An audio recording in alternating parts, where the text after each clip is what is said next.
Alléluia. C'est très important ce qu'on reçoit aujourd'hui. Alléluia. Que Dieu soit loué.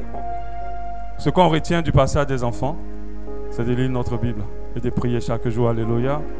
Il nous ont donné pleinement de versets qui nous permettent d'être transformés par la parole de Dieu. Alléluia. Je pense que tout se trouve dans la parole avec la puissance du Saint-Esprit. Le Saint-Esprit sans la parole ne peut pas avoir d'effet sur nos vies. Alléluia. Et c'est la parole qui nous transforme vraiment profondément. C'est l'eau. C'est comme tu te laves du savon sans eau. Je ne sais pas comment tu vas être propre, ça va être difficile. La parole, c'est l'eau. C'est l'eau. Alléluia. C'est ce qui nous permet d'être plus propre. Aujourd'hui, nous sommes en train de célébrer la Pâque. C'est une occasion aussi pour nous d'avoir un enseignement qui va nous aider à sortir de ce moment-là avec quelque chose pour nous. Quelque chose qui va nous aider à nous rapprocher de Dieu. Voilà. Je précise pour ceux qui sont nouveaux dans cette assemblée, qui sont invités, que nous sommes l'assemblée Abba Shalom. Bon, Abba Shalom pour parler vraiment de l'amour de Dieu et de sa paix. Alléluia. On estime que l'amour et la paix de Dieu sont des choses indispensables pour la vie de chacun de nous. Alléluia. Amen. C'est notre vision. Nous voulons que tous expérimentent cet amour-là que Dieu a manifesté en envoyant Jésus-Christ à la croix de Golgotha. Et que cet amour rentre dans nos cœurs, nous rende meilleurs, et que cet amour-là, nous puissions le transmettre aussi et le partager à nos proches. Alléluia. On va prier rapidement pour la parole, directement, pour gagner du temps, parce qu'on a des choses à faire. Prions le Seigneur ce matin pour sa parole. Seigneur, nous te bénissons pour ta parole. Nous te remercions parce qu'elle est transformatrice. Et je crois qu'elle est libérée ce matin avec puissance pour que ton peuple soit touché et transformé. Et qu'elle nous permette, ô Dieu de grâce, de te rapprocher de toi dans le nom de Jésus. Alléluia. Je rappelle pour ceux qui ne me connaissent pas, je suis le pasteur Soro. Amen. Donc le pasteur principal de cette assemblée. Alléluia. Voilà, donc mon épouse vous salue. Ce matin, elle a encore salué dans le groupe de l'église. Elle est à Abidjan actuellement. Et on bénit Dieu pour sa vie, pour la vie des enfants aussi. Même si elle n'est pas avec nous, elle est toujours connectée à cette assemblée. Et par la grâce de Dieu, on est toujours ensemble, même si on n'est pas physiquement ensemble, pour conduire les choses de Dieu. Alléluia. Aujourd'hui, c'est la Pâque. Beaucoup de personnes vont enseigner énormément de messages sur la signification de la Pâque et le rôle véritable de la Pâque. Il y a plusieurs qui ne savent pas qu'est-ce que c'est exactement, parce que le monde nous a dit que la Pâque, c'est les œufs et c'est le chocolat et c'est le lapin. Donc je ne sais pas dans quel coup on s'est retrouvé dans les œufs, le chocolat et le lapin. En ce moment où je vous parle, on est en train de dévaliser les magasins de chocolat, de lapin et des œufs. Et c'est ce qui se passe pendant que la Pâque n'a rien à voir avec les œufs, le chocolat et le lapin. Même si ils avaient fait même des agneaux en chocolat, on aurait dit au moins qu'ils se seraient approchés un peu de la vision de la Pâque. Mais le lapin et les œufs et le poulet, je ne sais pas qu'est-ce qu'ils cherchent dans notre Pâque. Alléluia. Je ne sais pas qu'est-ce qu'ils font dans notre Pâque et comment ils se sont retrouvés là. Au moins, s'il y avait des petits agneaux en chocolat, on aurait dit, ah, au moins, ils ont gratté un peu notre Pâque. Mais ils ont transformé tout. La Noël est devenue autre chose. La Pâque, autre chose. La Pentecôte, autre chose. Tout est devenu autre chose. Chez nous, en Côte d'Ivoire, la Pâque, pour un peuple là-bas, on appelle la Pâquinou. Aujourd'hui, c'est la saison de le haut pic d'impudicité dans ce peuple-là actuellement. Ils appellent ça le Pâquinou. Tous les gens de ce peuple, les Baoulés, vont en ville, au village, pour bien fêter ça. Et ça, c'est la débauche à gogo et les litres d'alcool consommés. Et c'est ce jour-là. Si tu as une ménagère qui est baoulée, le jour de la Pâque, même si tu donnes 100 millions, elle ne restera pas avec toi. Il faut qu'elle aille fêter. Aujourd'hui, le monde a perverti des choses saines. Dieu me parlait récemment, il disait que les vraies choses viennent d'abord en premier. Et puis les forces viennent après. Pour nous faire comprendre qu'il y a plein de choses que le diable a travesties. Mais nous devons aller chercher les origines de ces choses-là. C'est bien de fêter la Noël, mais la Noël représente le sacrifice à la croix. C'est ce qui est le plus important. Ce n'est pas d'acheter les jouets, dévaliser les magasins de jouets pour vos enfants. Ça comprendre que quelqu'un est mort à la croix de Golgotha pour vous. Et aussi pour vos enfants, pour que vous ayez la vie éternelle. Alléluia. Aujourd'hui, mon message de la Pâque, c'est Pâque après la traversée de la mer Rouge. Généralement, quand on enseigne la Pâque, on reste à la mer Rouge. On explique l'histoire jusqu'à la mer Rouge. Mais il y a une histoire aussi après la traversée de la mer Rouge. Le monde entier est actuellement en train d'effectuer la Pâque. Et nous savons que la Pâque symbolise une grande victoire remportée par le peuple de Dieu lorsque Dieu les a libérés de l'Égypte et qu'il les a fait passer par la mer Rouge. Cette action, cette dernière action qui a permis à Pharaon de laisser le peuple, c'était l'action où le peuple devait tuer un agneau et mettre le sang sur leur porte afin que le premier mâle de chaque famille soit épargné et que l'ange de la mort, lorsqu'il passait, il passait devant ce peuple-là. Ce symbole est très important. Et c'est à partir de là que les Juifs ont commencé à prêter la Pâque. Je ne vais pas trop rentrer dans la définition de la Pâque. Pâque, ça veut dire c'est Pessa ou Pacha dans d'autres versions.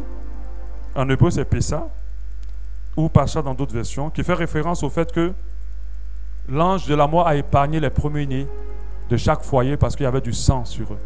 Le sang de l'agneau qui les a empêchés de mourir.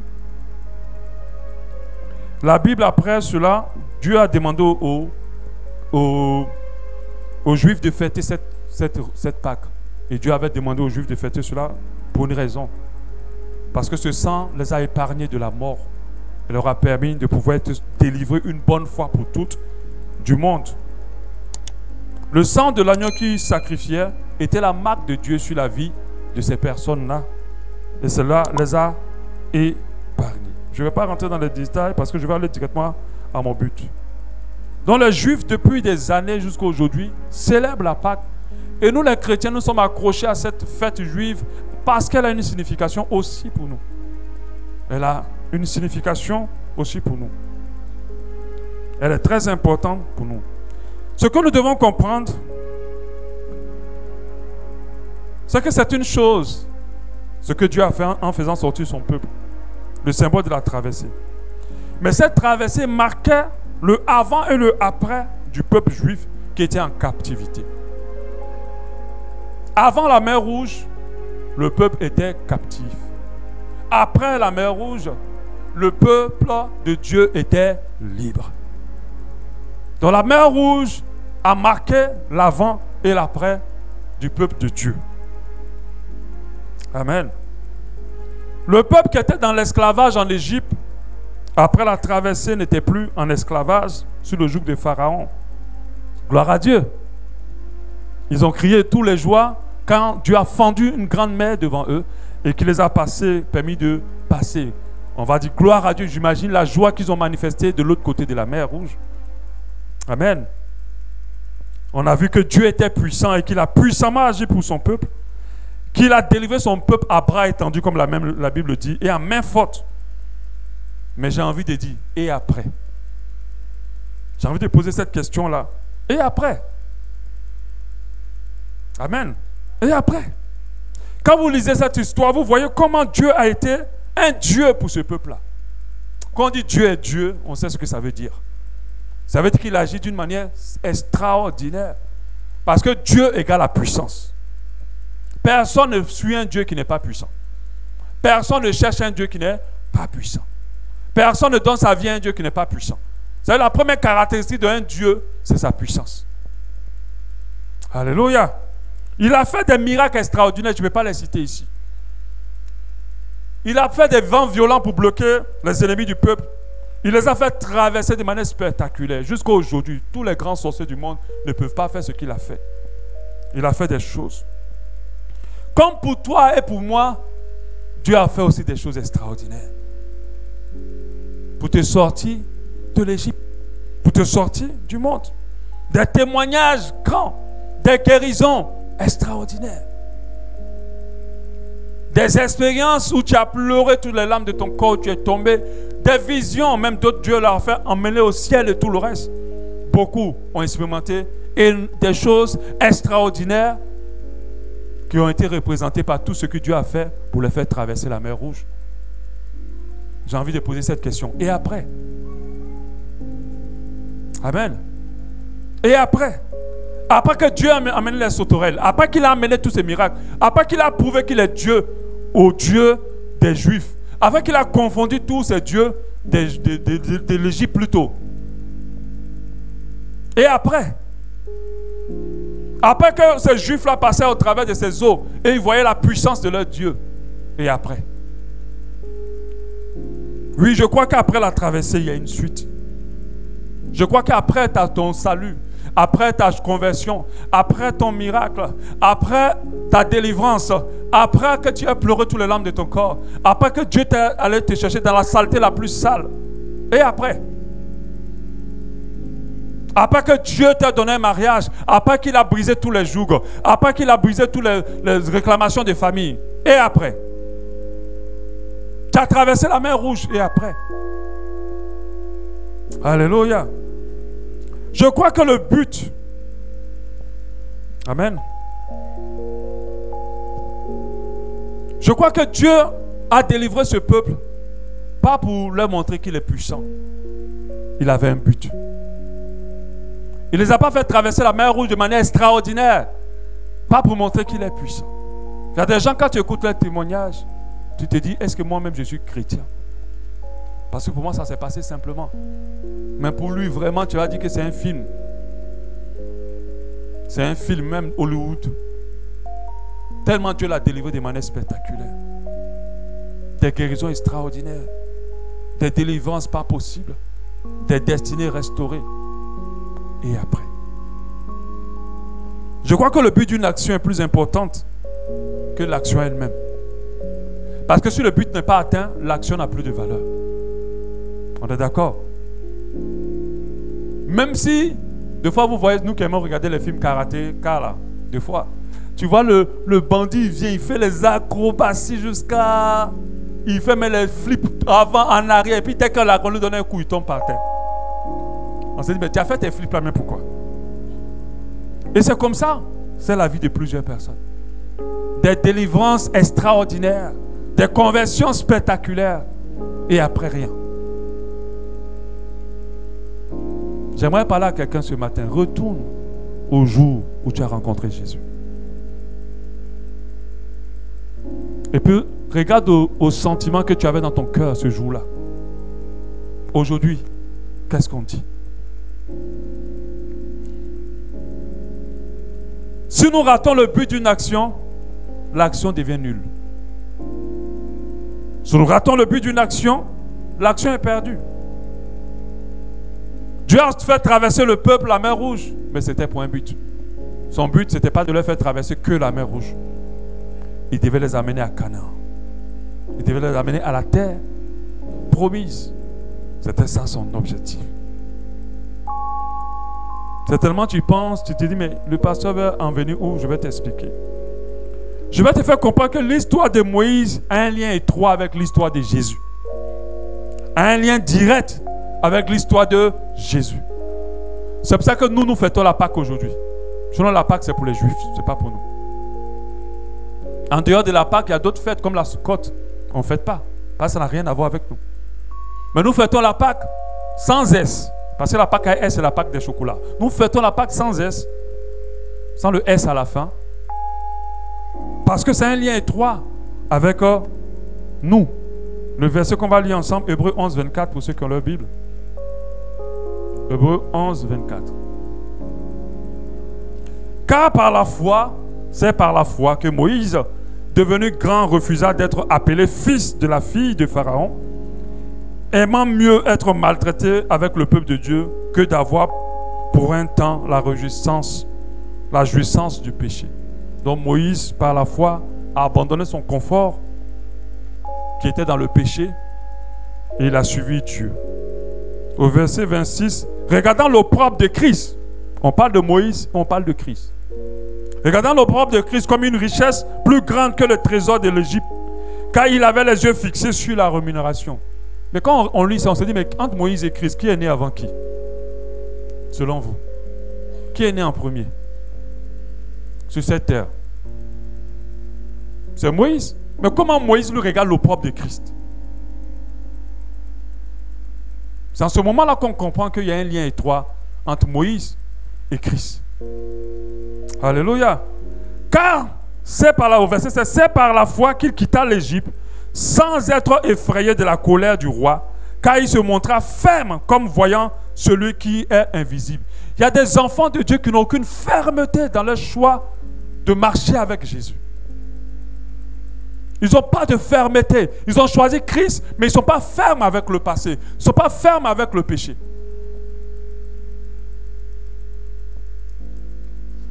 Et au verset 28, c'est par la foi qu'il fit la Pâque, par l'aspersion du sang, afin que l'exterminateur ne touchât pas au premier-né du nez des Israélites. Au verset 29, c'est par la foi qu'ils traversèrent la mer Rouge comme un lieu sec, tandis que les Égyptiens en firent la tentative, fut englouti. Qui en fit la tentative, fut englouti.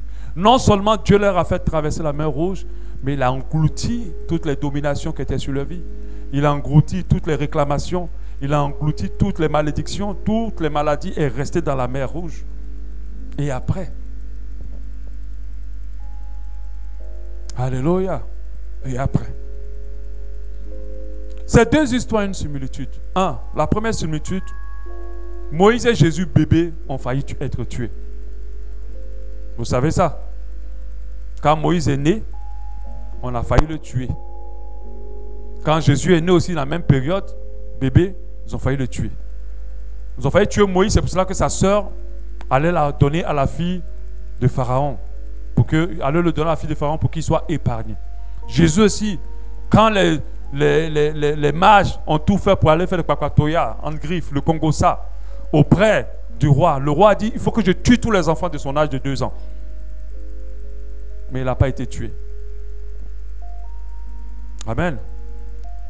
Les deux n'ont pas été tués. Je ne vais pas lire les versets, mais vous savez, je vais gagner du temps, on a beaucoup de choses à faire.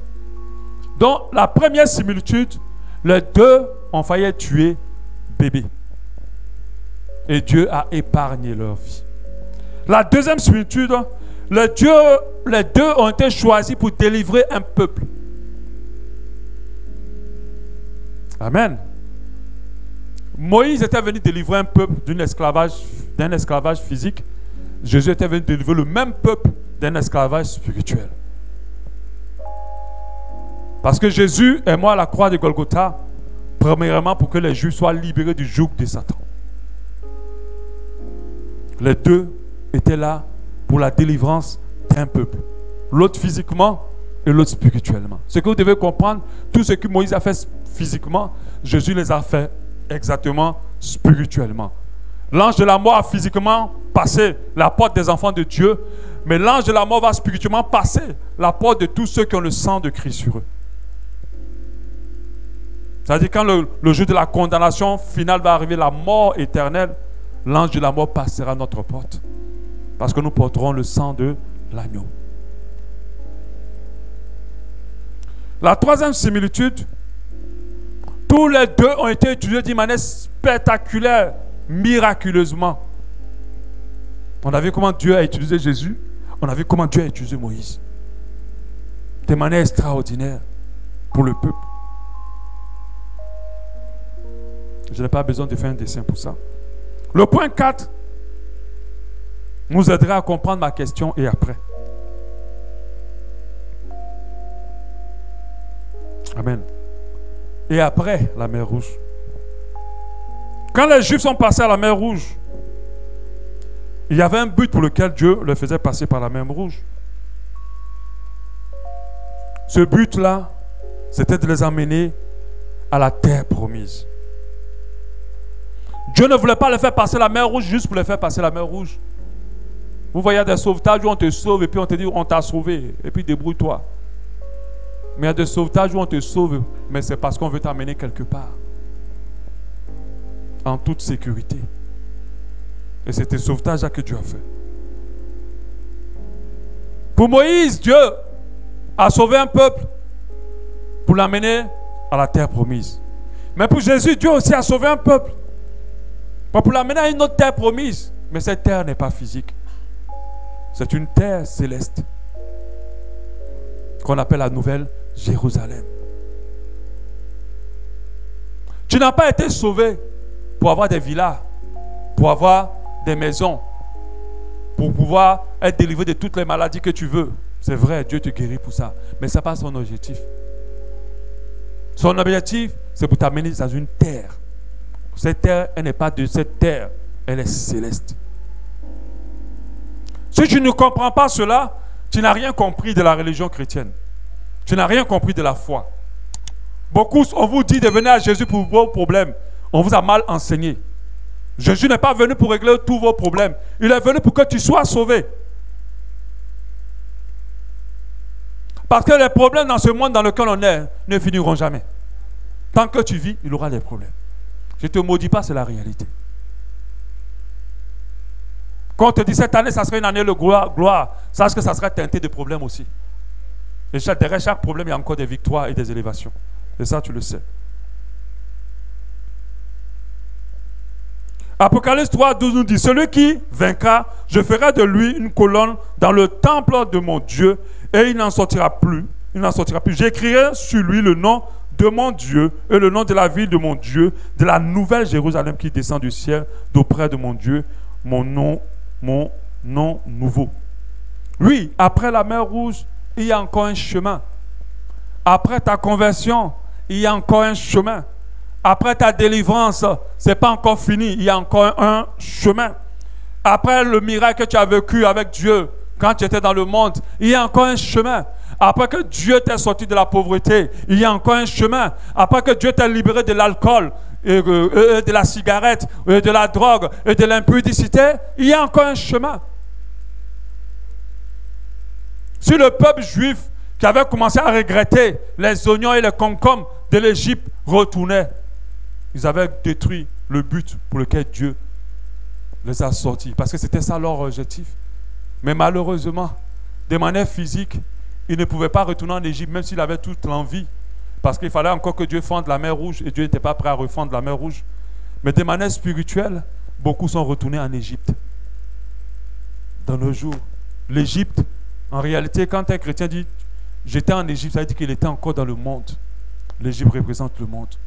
De manière spirituelle, beaucoup sont encore retenus. Ils ont préféré le confort de l'Égypte, les plaisirs de l'Égypte, parce qu'ils se sont rappelés tous les plaisirs et le confort de l'Égypte que de chercher à aller à la terre promise.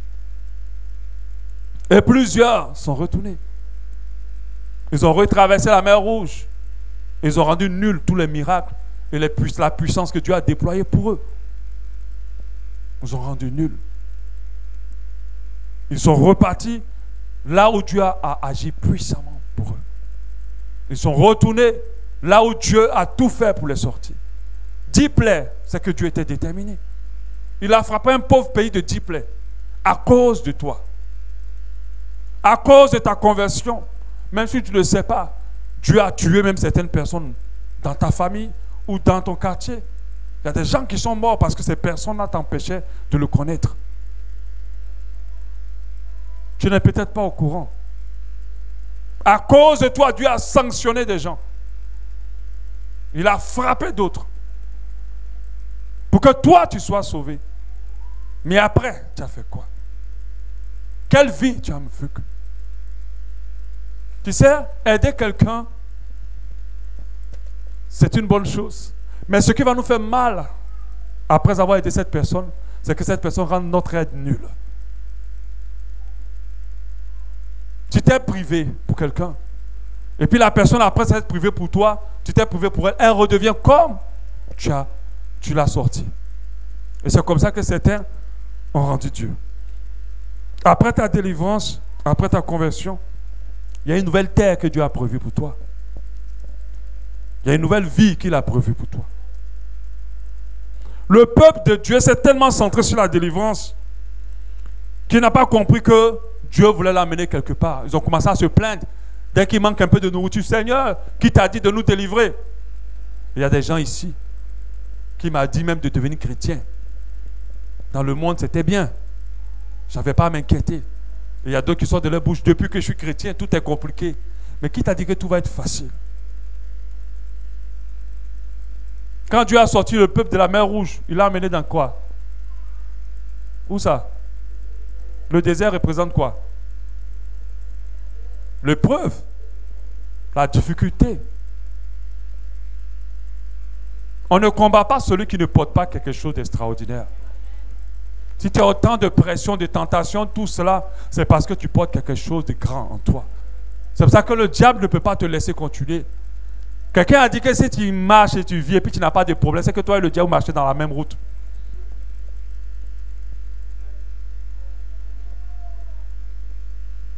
C'est que vous deux, là, vous partez au même endroit.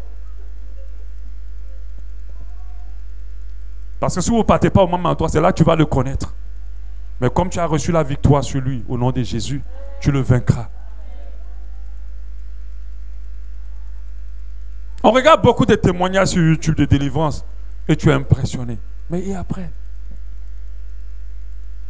Si tu penses que Dieu t'a sauvé pour changer ta condition de vie et te sortir des souffrances, alors je pense que sur le chemin de la marche chrétienne, tu vas te décourager. Et tu vas retourner en Égypte. Il t'a sauvé pour Canaan, la Canaan céleste. Il t'a sauvé pour la Jérusalem nouvelle. Il t'a sauvé pour une nouvelle terre. Ne rend pas nulle la puissance que Dieu a déployée pour te sortir d'Égypte. Alléluia. Lui, après la traversée à la mer Rouge, il y a la ville sainte qui nous attend, qui t'attend. La manière dont tu t'es converti, même si elle est spectaculaire, même si elle est très grande, comprends que c'est pour la nouvelle Jérusalem que Dieu a permis cela. Ne rend pas cela nul. Après la mer Rouge, tous ceux qui ont été sauvés, malheureusement, ne sont pas rentrés dans la terre promise.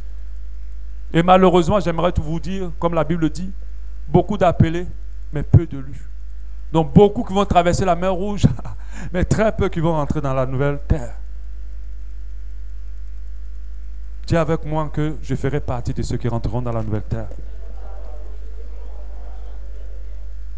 Je serai aussi élu.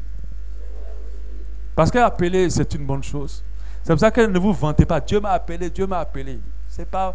Moi, je suis... Dieu m'a élu. Parce que l'élection est mieux que l'appel. L'élection est plus excellente que l'appel. On a beaucoup d'élus. C'est pour ça que nos églises sont remplies. Beaucoup d'appelés plutôt. C'est pour ça que nos églises sont remplies. On a beaucoup d'appelés dans les assemblées. Mais on a très peu d'élus. Des gens qui ont pris conscience que Dieu ne les a pas menés à Christ pour les com-com et les oignons de cette terre. Mais pour le salut. Et le salut, c'est l'élection. Nous-mêmes, quand nous partons au marché et que nous achetons des choses, nous achetons le riz, nous prenons le temps de le trier afin de garder le meilleur pour notre cuisine. C'est ce que Dieu fait.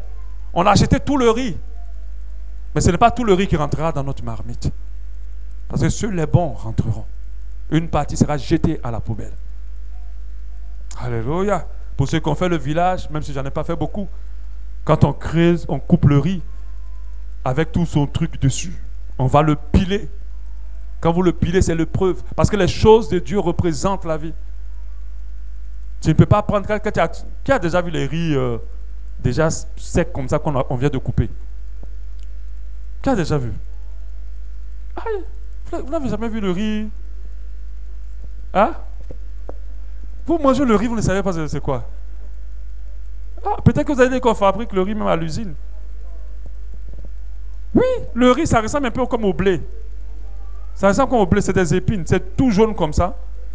Et puis on doit piler pour enlever la peau, pour que ça sorte le blanc que vous voyez. Le blanc, il est caché dans une peau. On pile, et puis on enlève la peau. Et quand on a fini d'enlever la peau, le blanc sort, on enlève tout le sable. Et c'est le blanc qui est gardé. La quantité que vous prenez et la quantité que vous avez à la fin, c'est un grand écart. Vous prenez beaucoup de quantité, mais à la fin, vous avez un tout petit riz. Mais on doit le piler. Piler, c'est l'épreuve. Piler, c'est enlever la chair. Parce qu'il faut enlever la chair de ce riz. On ne mange pas le riz avec sa peau, ni avec ses tiges. Et tous les tiges, les chairs qu'on enlève, on va les jeter au bétail. Pour qu'eux mangent ça. Mais nous, on mange le vrai riz. Alléluia. Donc, à cause du péché, de l'idolâtrie, de la rébellion, de la désobéissance, l'incrédulité, le manque de foi, le doute de Dieu, beaucoup vont rester dans le désert. Ils n'arriveront pas à la terre promise. Malheureusement, c'est le cas aujourd'hui.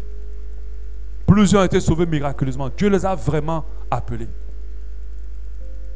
Mais ils ne vont pas terminer dans l'élection. Parce que pour terminer dans l'élection, il faut être déterminé dans notre foi. Il faut être intègre dans notre marche. Il ne faut pas marcher pour les autres. Il faut marcher pour Dieu. Il faut vivre pour Dieu. Il faut se séparer de tout ce qui était en Égypte. Et il faut avoir la vision sur Canaan. Parce que ce peuple est encore attaché à l'Égypte, qu'il était impossible pour eux de rentrer à la terre promise. S'ils étaient détachés de l'Égypte et qu'ils ne pensaient plus à tout ce qu'ils avaient en Égypte et qu'ils ne désiraient pas tout ce qu'ils avaient en Égypte, ils seront déjà prêt pour Canaan. Il y a beaucoup aujourd'hui qui sont à côté du mur qui sépare Égypte et Canaan. Ils soulèvent la tête, ils regardent. Ils regardent l'Égypte. Ils regardent, ils regardent. Après ça, ça rend compte qu'ils sont déjà montés sur la clôture. Avant qu'on ne passe, ils ont déjà sauté de l'autre côté. Pendant qu'on allait te sauver miraculeusement, avec des commandos d'élite, et puis on t'a fait sauter la grande clôture pour te mettre le... Mais tu n'as pas voulu continuer. Parce qu'après la clôture, il y a plusieurs paliers. Il y a l'autel de la sanctification, il y a plusieurs autels. Après, il y a le lieu. On commence à partir de saint à saint, saint jusqu'à très saint. Ce n'est pas tout. C'est pour ça que le voile a été déchiré. Pour que nous accédions au lieu très saint. Quand Jésus est mort à la croix de Golgotha, toi et moi mettons accès à ce qui n'était plus accessible. La parole de Dieu dit en Matthieu 19, 30, plusieurs des premiers seront des derniers. Et plusieurs des derniers seront des premiers. Pour nous faire comprendre que ce n'est pas le jour où tu t'es converti, mais si tu t'es converti depuis longtemps, on s'en fout. Est-ce que tu vas tenir jusqu'à la fin? Si quelqu'un s'est converti aujourd'hui, là, s'il a pris son courage, il a tenu, il est dernier, mais il devient premier.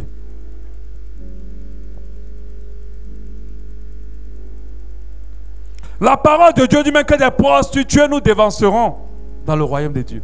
Aujourd'hui, quand tu parles à quelqu'un de Dieu, oui, moi je suis chrétien depuis, j'ai accepté Jésus. Avec nous-mêmes, on était au temps du réveil, on a converti, oui, c'est bien, blablabla, on applaudit, tiens, Oscar. Maintenant et après.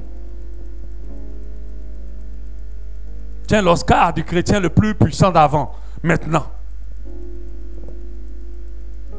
Qu'est-ce que tu deviens? Dans le péché, dans l'adultère, dans le mensonge, dans le vol, dans l'impudicité, dans la colère. Il y a des gens, les cœurs tellement noirs que la couleur noire même est plus claire que ça. Tellement leur cœur est chargé de trop de... La rancune, les gens sont morts dans leur cœur. Parce qu'à chaque fois que tu en vas à quelqu'un, tu le tues dans ton cœur. Ton cœur est un cimetière. Pendant toi, tu étais la personne que Dieu a sauvée miraculeusement. Tu l'as connue. Et tu sais le jour où tu l'as connu. Tu sais l'expérience que tu as fait avec lui. Mais qu'est-ce qui n'a pas marché? Et qu'aujourd'hui, tu as oublié tout ça. Aujourd'hui, il n'est même plus ta priorité du tout. Aujourd'hui, tu ne vis même plus pour lui. Tu réfléchis à tout, mais pas à lui.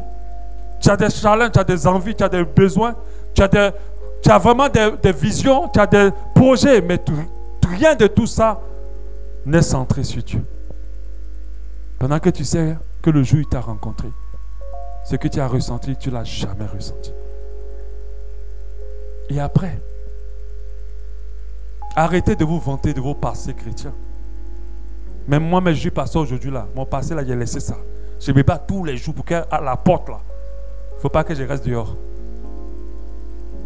Alléluia. Tu as fini de faire tous les trucs de pasteur, tu as délivré ici, tu as tombé ici, les gens sont tombés, tu as dit la couleur de leur caleçon et tout ça, puis tu restes dehors. Parce que quand les gens vont partir là, tu as resté ce que tu es en train de faire tomber là. Vous allez avoir problème ici. On dit, pasteur, tu es resté. Tu n'es pas parti. En tout cas, c'est que c'est toi qui nous as fait rester. On va se frapper ici. Toi, mais ils vont te tuer en premier. La tribulation va commencer avec toi d'abord. Amen. Mon frère, quand Jésus va arriver là, moi aussi c'est dans la ligne. Alléluia. Les pasteurs ne sont pas là pour faire sauver les gens. Eux aussi, ils doivent être sauvés aussi avec les gens. On est là pour être sauvés ensemble. C'est mon rôle. J'aimerais dire à quelqu'un, ressaisis-toi. Ressaisis-toi.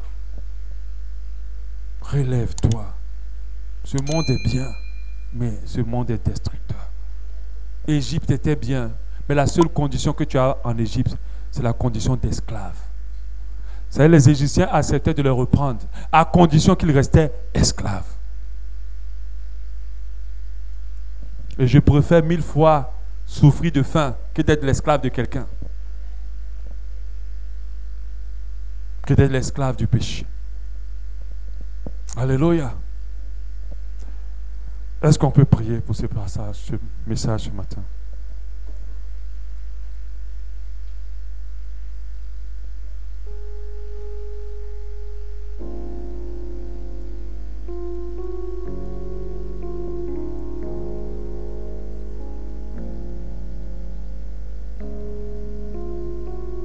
Alléluia. Parle à ton Dieu. Je crois que c'est un message, même si ça permet à une seule personne de cette salle de se ressaisir pour sa marche chrétienne, l'objectif de mon message est atteint. Parce que Dieu me dit, il y a tellement qui sont ici, qui ont négligé le heure après. Et ils sont en train de se perdre après que Dieu les a sortis puissamment du péché. Seigneur, tu me cherches. Tu me connais. Et tu m'aimes. Vous allez lever vos bras vers le ciel en signe d'abandon. Je vais simplement prier avec moi. Vous allez juste prier avec moi. Je sais que le simple fait que vous êtes levé déjà prouve que vous avez vraiment de rester attaché à Dieu jusqu'à la fin de vos jours. Vous ne voulez pas être parmi les premiers qui deviennent les derniers. Et sache que le simple fait que vous levez, Dieu voit le désir de vos cœurs. Même si après vous n'y arrivez pas à abandonner tout ce que Dieu veut que vous abandonnez, il vous donnera sa force et vous aidera à marcher dans ses voies. Alléluia. Vous allez dire avec moi, mon Dieu, mon roi, mon Seigneur, ce matin, je viens devant ton trône avec un cœur humble. Avec un cœur reconnaissant aussi. Avec un cœur dépouillé de tout orgueil. Parce que je reconnais que je me suis éloigné de tes voies. Je reconnais que je n'ai pas demeuré dans tes chemins. Je reconnais qu'à un moment donné, je n'ai pas considéré l'amour que tu avais pour moi. Mais ce matin, je sais que c'est un jour spécial pour moi. C'est un jour spécial pour moi. Le cœur que tu m'avais donné lorsque nous nous sommes rencontrés, je demande à ce que tu le restaures maintenant. Restaure-le complètement. Je me rappelle, Seigneur, comment je t'aimais et que rien n'avait plus de valeur pour moi. Rien n'avait plus d'importance pour moi. Je me rappelle, Seigneur, de tout ce désir que j'avais de te suivre, tous ces sacrifices que j'avais faits à cause de toi. Aujourd'hui, donne-moi le même cœur de départ. Restaure mon premier amour pour toi. Restaure mon premier amour pour toi. Restaure-le complètement. Au nom de Jésus. Donne-moi ta force, cette force surnaturelle, afin de marcher dans tes voies, afin d'abandonner tout ce qui ne te plaît pas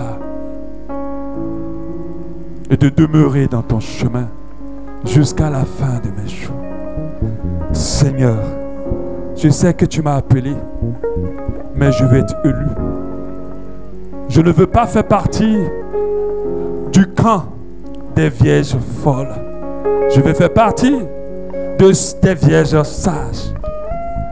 Je ne veux pas marcher sur la grande voie, mais je veux marcher sur le chemin étroit, pourvu que j'arrive dans la nouvelle Jérusalem.